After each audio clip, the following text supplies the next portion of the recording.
Good morning, I'm Maiki Oreta, and you're watching Business 360, where we break down the numbers, connect the dots, and give you the developments and the insights you need to navigate, adapt, and lead. Let's dive right in. Philippine debt blows past 17 trillion pesos, setting a new record high. The Philippine Chamber of Commerce calls on government to tap the private sector for flood-controlled projects. U.S. President Donald Trump slaps a 15% tariff on South Korean goods and hikes duties on Brazil to 50%. Let's check on how global markets moved overnight amid growing doubts about a September U.S. rate cut. U.S. stocks closed mixed after Fed Chair Jerome Powell poured cold water on rate cut hopes. The Fed held rates steady as expected, but Powell said it's still too early to signal any easing, pointing to strong jobs data and sticky inflation. The decision wasn't unanimous. Two Fed governors wanted to cut, but Powell warned that the current policy may be restrictive, but it's not slowing the economy. I actually think it's kind of refreshing. The groupthink at the Fed has always bothered me, where it's a unanimous vote every meeting. I think what it's setting up is a debate for the future, and maybe around Jackson Hole. But certainly there are many, at least in my position as investors, professional investors, that think the Fed should begin cutting. They are laser focused on tariffs. That isn't even really their mandate, though they're tying it to inflation. But we think that there's a number of reasons that the Fed should be thinking about cutting. The Dow Jones Industrial Average fell 0.4%. The S&P 500 lower by 0.1%, but the Nasdaq edged higher, up by 0.2%. Over in Europe, markets held steady. London's FTSE was flat. Germany's DAX rose 0.2%, and France's CAC 40 higher by 0.1%. The country's outstanding debt breaches the 17 trillion peso mark as of end June, pushing further into record territory. Data from the Bureau of Treasury shows this is higher than 16.92 trillion pesos as of end May, and well above the 15.48 trillion pesos in the same period last year. The Treasury says strong investor demand for government securities drove the increase, even as foreign debt also rose due to currency adjustments. The big question now is, how long can this borrowing streak continue without raising red flags on fiscal accountability? On another front, the Philippines' trade deficit narrows to $3.95 billion in June as exporters rush to ship goods before higher U.S. tariffs take effect on August 1st. PSA data shows that the gap is smaller than $4.34 billion a year ago, but wider than May's revised $3.63 billion. Exports surged 26% year-on-year, driven by front-loading ahead of the tariff deadline. Goods shipped to the U.S. alone hit $1.21 billion, nearly a fifth of total exports. The boost is real, but temporary. The question now isn't if exports will slow, it's by how much. The Department of Finance warns dropping the travel tax could wipe out over 5 billion pesos in revenue. But is it holding the economy back? Filipinos pay 1,620 pesos to fly out, a decades-old tax that funds agencies like PIEZA, SHED, and NCCA. Senator Cayetano wants it gone. Under Senate Bill 424, he says losing $4 billion in collections could unlock $300 billion in tourism and spending.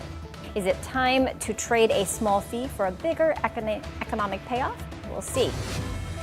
Now, a top business leader urges the Marcos administration to bring in private sector firepower for flood control through public-private partnerships. Brian Ang of the Philippine Chamber of Commerce and Industry says proven conglomerates should lead the charge, pointing to airports and toll roads as blueprints for success. He backs President Marcos's infra push, but warns flooding has become a symbol of government failure and wasted funds. With over 1 trillion pesos allocated for flood control this year, Ang says it's time to let the private sector deliver faster, cleaner, and more accountable results. EDSA's long-delayed rehabilitation may be pushed to 2027 as the Philippines prioritizes hosting the 2026 ASEAN Summit. The postponement adds to a growing list of infrastructure projects struggling to balance timing, traffic, and political priorities, with Metro Manila commuters still paying the price. DPWH Secretary Manuel Bonoan says they're in talks with Malacanang to defer major roadwork until after the summit, with a tentative start in the dry months of 2027. The plan involves non-destructive methods, reinforcing weak spots with a crack relief layer and new asphalt to avoid full road teardown. Bonoan says they're still waiting for President Marcos's approval, and the project cost has yet to be finalized. With traffic costing the economy billions daily, the stakes go beyond commuter frustration. Delays in the EDSA rehab could undermine the country's broader urban mobility goals. Now, daily blackout grips Quijor, and Energy Secretary Sharon Garin says that she's, quote, embarrassed by the ongoing power crisis. The DOE is investigating SIPCOR's failure to supply electricity while pushing microgrid solutions for island communities. Eugene Kim has the details. Sabi ng Presidente, mahiya naman tayo sa taong bayan. And I am embarrassed because this is my agency. This was the blunt admission of Energy Secretary Sharon Garin as power outages on the island province of Siquijor escalated once again, with daily 5-hour blackouts in the middle of a state of calamity. Garin confirmed that efforts to resolve the crisis have collapsed. The situation is back to square one. 1 month after, we're back to where we were, even worse. Kasi dati 4 lang yung may sira, ngayon 5 yung may sira. Garin appeared to be criticizing the Siquijor Island Power Corporation, or SIPCOR, the sole power generator on the island, connected to Manny Villar's Prime Asset Ventures Inc. Hindi po to politika. It's not a political act on the part of the President nor of our agencies, no? Yun yung obligasyon mo eh. That's a public utility eh. Dapat may obligasyon ka. Kung nakikita mo nasisira, ayusin mo. Hindi yung hihintayin na lang kung kailan lang kayo bibigyan ng budget para magbili ng spare parts niyo. And that, we have paper trails on that. Kaya po ako very frustrated dyan. Ilang meetings na, and we're back to zero. As early as January of this year, we have been receiving reports that SIPCOR medyo masama ang patakbo. According to DOE and NEA's investigation, SIPCOR has been supplying only 5 to 6 megawatts, far below its contractual obligation of 8 to 9 megawatts. The plant also lacks N1 redundancy, meaning it has no backup generators. And when a unit breaks down for maintenance, the entire grid goes dark. If we are not convinced that they can still continue according to the provisions of the contract, and I believe contractual obligation should always give way to the paramount interest of public welfare, and that's the time that the government will step in. To make matters worse, SIPCOR allegedly has no valid permit from the Energy Regulatory Commission. Kung mapapatunayan po namin na hindi na kakayanin ng SIPCOR, then by all means, I would strongly suggest, and I'm sure my secretary will agree with me, we should exercise the power of the state of police power to take over the operations. Wala ho na tayong magagawa doon. The Energy Department is now also investigating power woes in Palawan, Catanduanes, Marinduque, Camotes, and Tawi-Tawi. Amid the crisis, the DOE is pushing for the development of microgrid systems for remote islands, integrated solutions combining solar, battery, diesel, and distribution that could attract private sector investments. Sujin Kim, Bilyonaryo News Channel.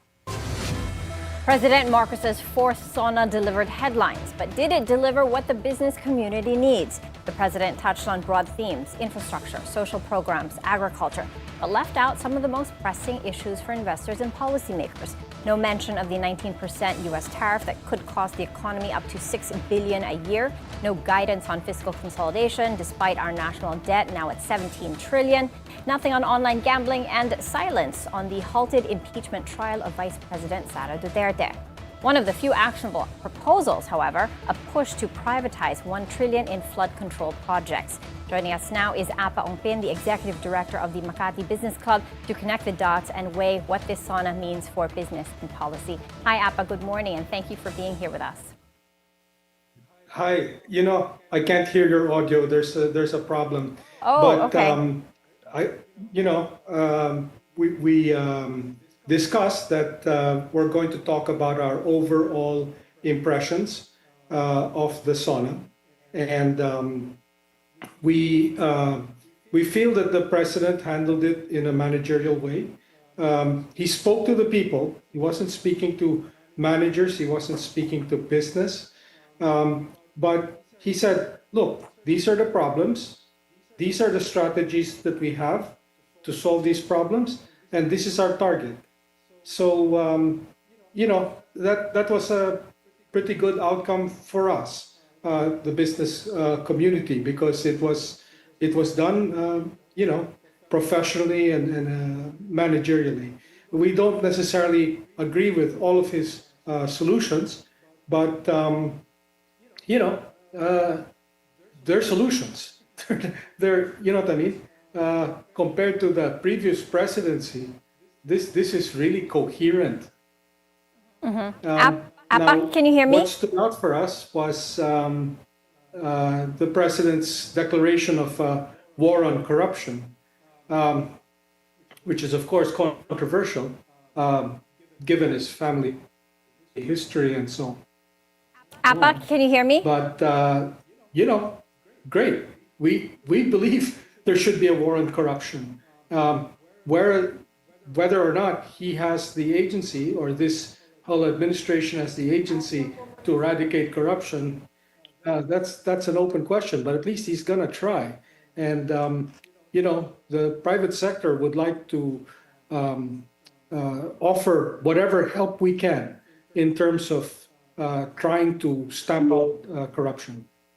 Okay, we're going to be taking a quick break to try to resolve these audio issues. Business 360 will be right back.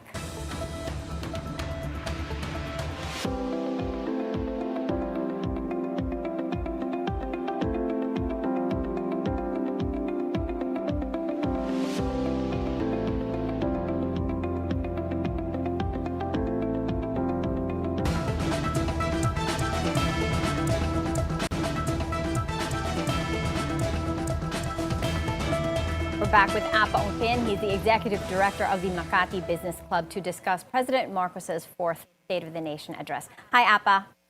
Hi, Maiki. Okay, Apa, did President Marcos's sauna reflect the true state of the nation, and did it move the needle for the business community, the MBC in particular? Well, the State of the Nation is not really a question of truth or whatever. It's how the president and his team see the state of the nation, their version, in other words. And do we agree with it? Yeah, I mean, I think they had a pretty good assessment. One of the things that stood out is that he said, yeah, there are problems, and there are problems with our delivery of basic services. Apa, in what was... we're promising to do better. We're promising to deliver those basic services. And that was a very refreshingly frank approach. Past presidents, usually it's a litany of their achievements and nagawa ko to, nagawa ko yan, and all of this. This president said, okay, look, here are the problems, and here's what we're doing to solve them. Apa, in what was said and in what was unsaid, what stood out the most for you? Well, what really stood out was the declaration of the war on corruption. That's really important. I mean, corruption has been a problem since independence. I mean, since the Spanish period, actually. But what can we do to fight it? I mean, one thing is for the president to make a stand against it, and say the executive is going to fight corruption. That's a very big first step. Not a lot of presidents do that, right? Yeah, just after these massive weather disturbances where classes and some work was canceled, we saw flooding. And flooding is a symbol, has been seen as a symbol of a government failure and government corruption, according to some groups. Can the private sector break that cycle, Apa?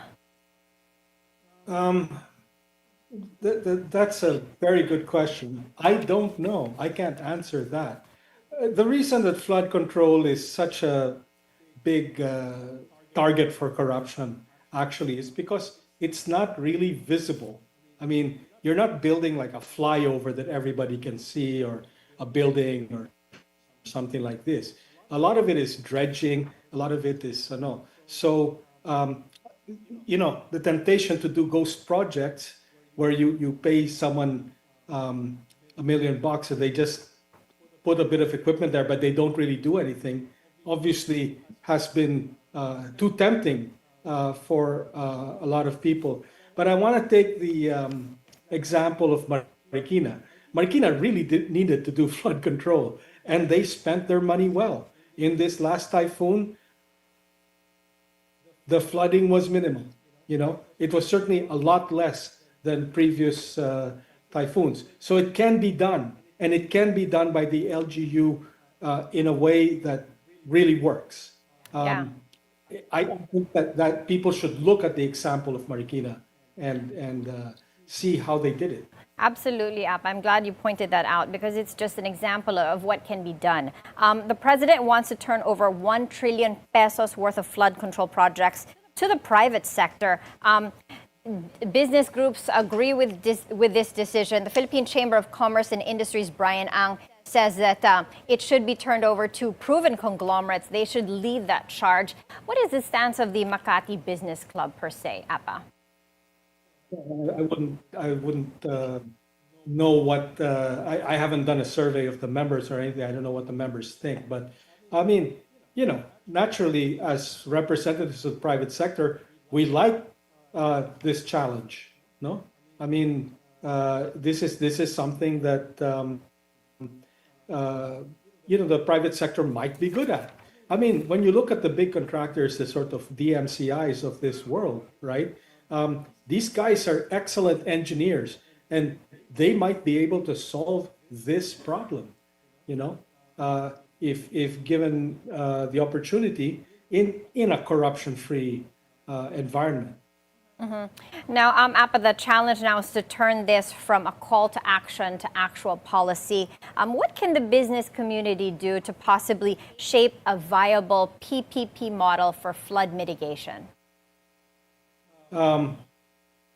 Yeah, that's another excellent question. It's going to take a while to work that out, but I'm sure we can do it. I'm sure we can come out with a very good business model for that. Yeah. Okay. Other things not mentioned in the SONA, APA, our national debt, our sovereign debt is at a fresh record, and it just keeps going higher. We're exceeding 17 trillion pesos now. What are your thoughts on this? It's not as much of a concern as in the, for instance, the Cory era, right? We had a huge national debt, and it was crippling us. We couldn't spend money on things like infrastructure and social services and education and stuff like that because we were busy servicing debt. This amount of debt seems to be manageable. Okay, it still left us with enough funds to fund, various things. And not that, I'm a big fan of the 2025 budget. We've spoken out against it. No, but clearly the level of debt is still, I guess, manageable. Mm-hmm. Manageable, but still climbing. Where should we draw the line between necessary spending and fiscal risk, in your opinion? Well, that's really up to the Secretary of Finance and the President. No, they've got to find that balance. Mm-hmm. Right. Speaking of, the economic cluster, they come from the private sector. What are your thoughts on how they performed thus far and the work that has to be done ahead of them as we have these 19% tariff with the U.S.? What are your thoughts on where we are in this economic junction, APA? I'd like to, I failed to commend the Bangko Sentral ng Pilipinas, during my live interview during the SONA. So I'd like to do that now. The Makati Business Club would like to express our appreciation for the Bangko Sentral ng Pilipinas' role in controlling inflation, which we consider to be a key priority of any administration, because inflation hurts the poor the most. And they were able to bring it down from nearly 7% to sub 2%, and yet maintain the 5 or 5.5% growth, no, in GDP, and that is an achievement.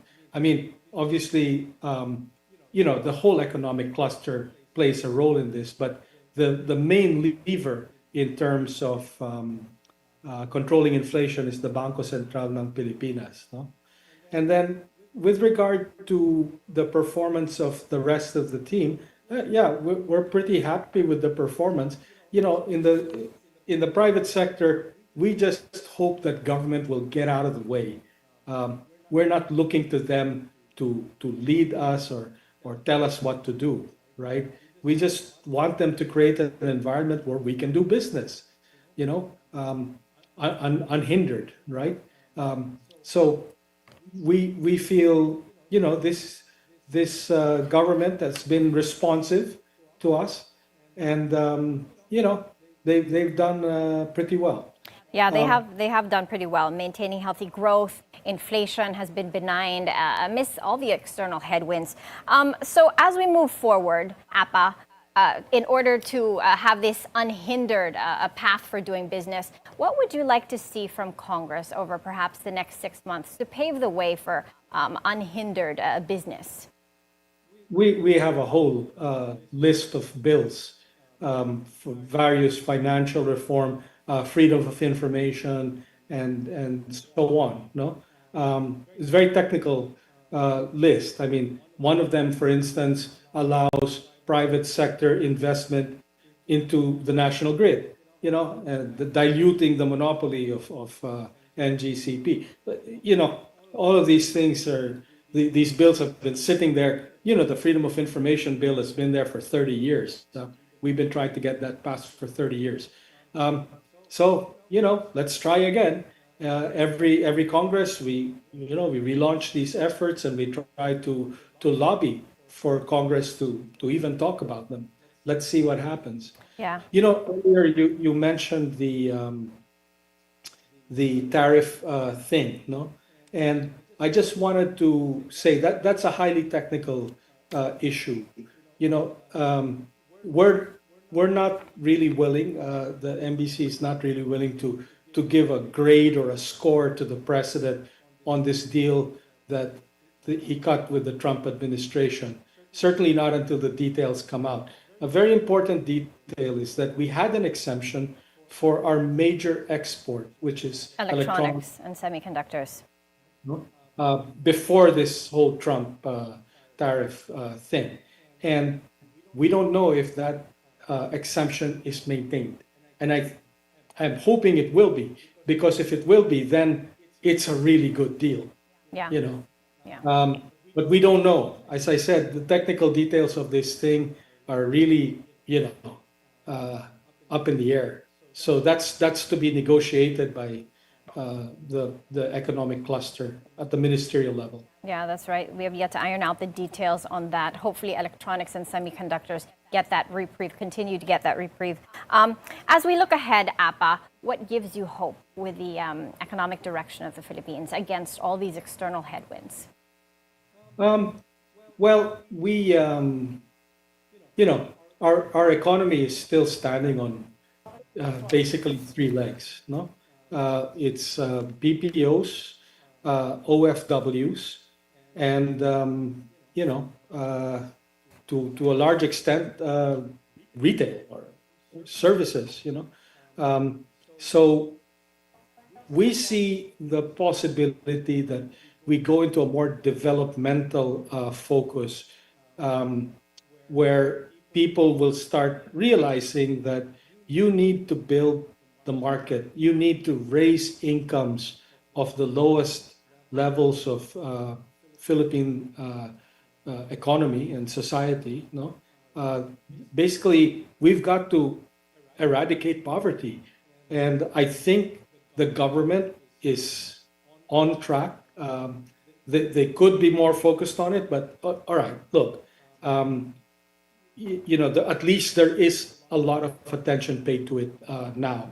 And that's what gives me hope, because that's the future of this country. We've got to eradicate poverty.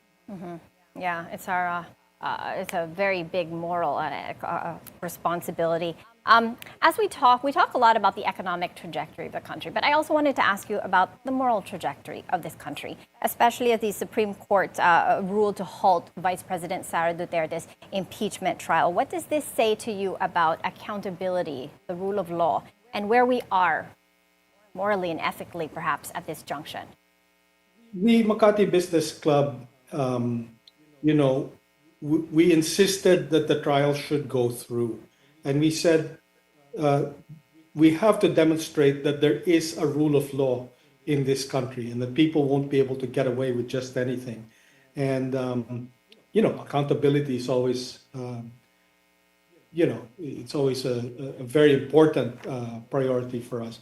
But, the Supreme Court ruling really shows, look, this is the rule of law.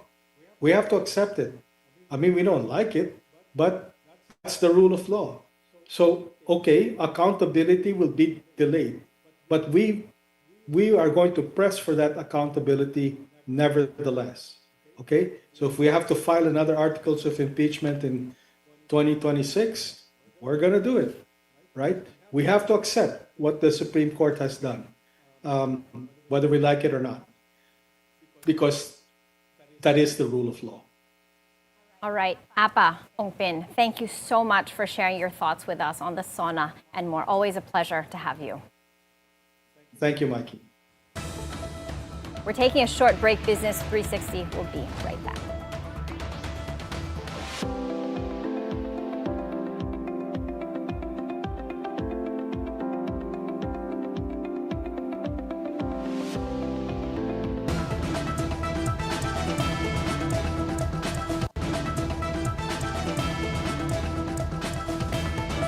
Welcome back. Let's check on how Asian markets are doing this Thursday morning. Right now, the Nikkei 225 is in the green, higher by 0.7%. Hong Kong's Hang Seng Index sharply lower, down by 1.5% in early trade. Shanghai's Composite in the red as well, lower by 0.7%. Singapore Straits Times Index down, lower by 0.6%. Here at home, Philippine stocks extended losses on Wednesday as investors remain wary of the impact of the higher U.S. tariffs on Philippine exports. PSE index slipped 0.1% to close at 63.18. Trading volume was modest, with 4.66 billion in value turnover. Over the near term, market sentiment hinges on two key factors. First, the August 1st tariff deadline, which could further dampen export outlook. And second, the ongoing earnings season, which may offer clues on how companies are absorbing cost pressures and demand shifts. Despite stronger June export data, investors are likely to stay cautious until there's greater policy clarity. Taking a look at the main gauge this morning, as of 10:37, the PSE index is in the red. It's a sea of red, actually. The main gauge is lower by 0.3% to 62.97. We've fallen below the 6,300 level. All shares index down as well, down by about 0.5%. Everything is in the red as for the sub-indices, with the services and mining and oil counters down the most. Volume is thin, though. Only 223 million shares have been traded, valued at 1.33 billion pesos. So thin participation as people are just wary and cautious right now. Market breadth is absolutely bearish. We've got 95 decliners, 46 advancers, and 38 stocks unchanged. Taking a look at the currency markets, the peso opened weaker at 57.86 to the dollar, down from the previous close of 57.58.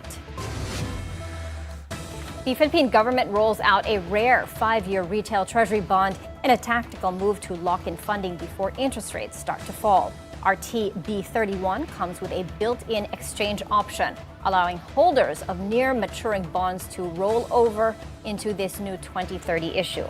The offering has a minimum size of 30 billion pesos and could set the tone for government borrowing ahead of anticipated rate cuts by the BSP. Security Bank's Vice President and Fixed Income Head Dino Aquino says that the market is ready and expects strong demand from both institutional and retail investors. The launch comes just before another RTB matures on August 12th, worth over 500 billion pesos. Tourism Secretary Cristina Garcia Frasco is defending her agency's performance amid sharp budget cuts and political criticism from two lawmakers. Frasco says the DOT's 2024 budget was slashed by 83% from 1.2 billion pesos to just 200 million pesos, with another cut to 100 million set for 2025. She suggests that the criticism may be politically motivated, linked to her husband's independent stance in Congress after Cebu Representative Duke Frasco broke ranks with House Speaker Martin Romualdez. Frasco questions why lawmakers are underfunding a sector that generated 3.86 trillion pesos in tourism receipts and employed 6.75 million Filipinos in 2024, despite its small budget. She warns that using budget power to sideline tourism hurts the economy and the Filipino workforce. On another front, 9 Filipino seafarers held by Houthi rebels are safe and in touch with family, according to the Department of Migrant Workers. DMW Secretary Hans Leo Cacdac says the crew of MV Eternity Sea are in good condition and have been allowed to call home. The DMW is coordinating with the DFA and international partners to ensure their safe release while providing regular updates to their families. The DFA says it will seek help from friendly countries to bring the seafarers home safely. Elsewhere, Filipino-American leaders call for transparency and due process after a spike in deportations of Filipino cruise ship workers in the United States. The incident raises red flags for the Philippines' labor export strategy and the stability of remittance-fueled sectors like maritime, tourism, and services. PNC's U.S. correspondent Don Tagala reports from New York. The National Federation of Filipino-American Associations, or NAFA, is calling on the Philippine Embassy in Washington, D.C., as well as the Trump administration, to further clarify and provide transparency on the reasons behind the increased number of Filipino seafarer deportation in the recent months. At least 22 Filipino cruise ship workers aboard the Carnival Sunshine were detained and deported when Carnival cruise ship docked in Norfolk, Virginia port in the past 4 months. NAFA National President Ryan Amata says their goal is to ensure the rights of Filipino workers are upheld and respected. In a statement, NAFA Virginia State President Angelo Reyes said that NAFA will continue to advocate for due process and humane treatment for all individuals. Meanwhile, the Filipino Workers Center, who has been following closely the said case, is asking the Customs and Border Protection, or CBP, to make these detentions and deportations make sense, as it's still not clear to them why these Filipino seafarers, whom they described as falsely accused of possession of child pornography, were detained and deported despite a lack of criminal charges or convictions. They were not, given access to an attorney. It's not required, but these are serious charges, and and they should have at least some form of evidence for them to revoke the visas of these workers, and make an order of having them removed or returned to the Philippines. We really want the Philippine government to take action on this.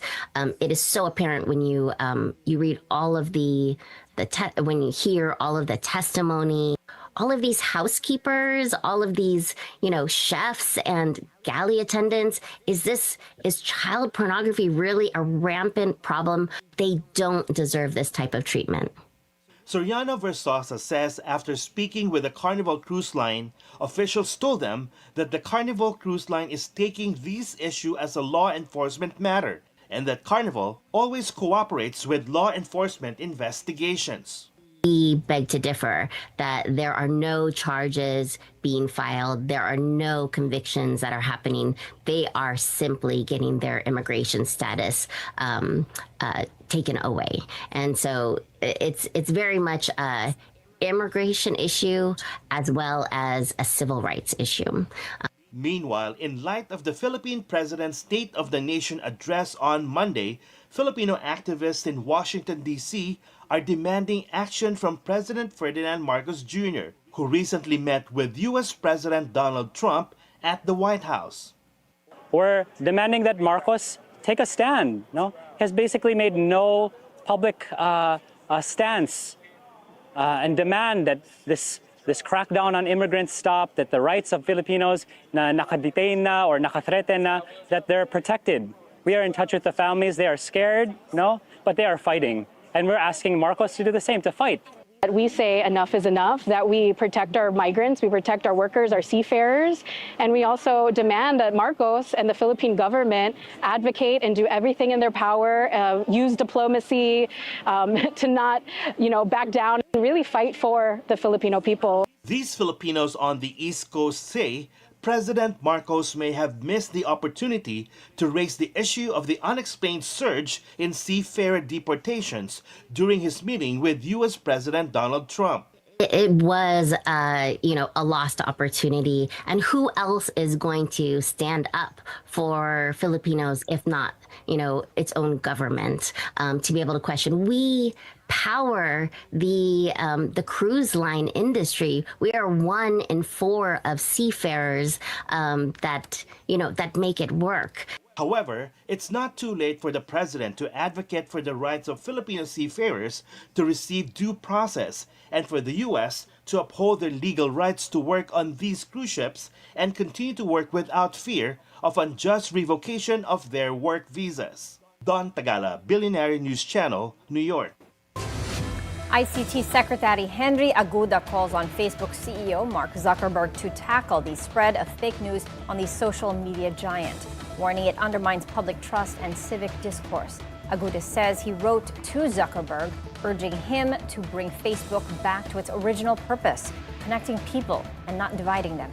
In a post-SONA forum, Aguda named Facebook as a major source of false information in the Philippines. In the Senate, Senator Joel Villanueva revives the Anti-Fake News Act, seeking penalties for those who deliberately spread misinformation. With misinformation threatening everything from elections to business confidence, officials say it's time for accountability online and off. We're taking a quick breather. Business 360 will be right back.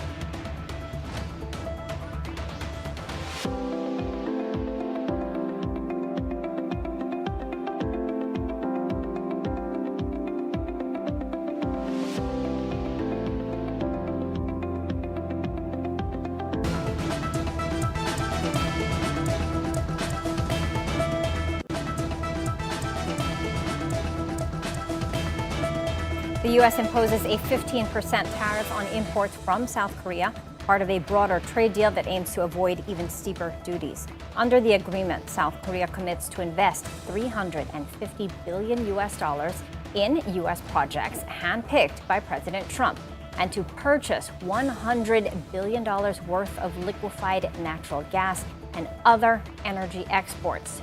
Trump says South Korea will also drop import duties on U.S. cars and other products, opening its market to American goods. He adds that South Korea's president is expected to visit Washington soon.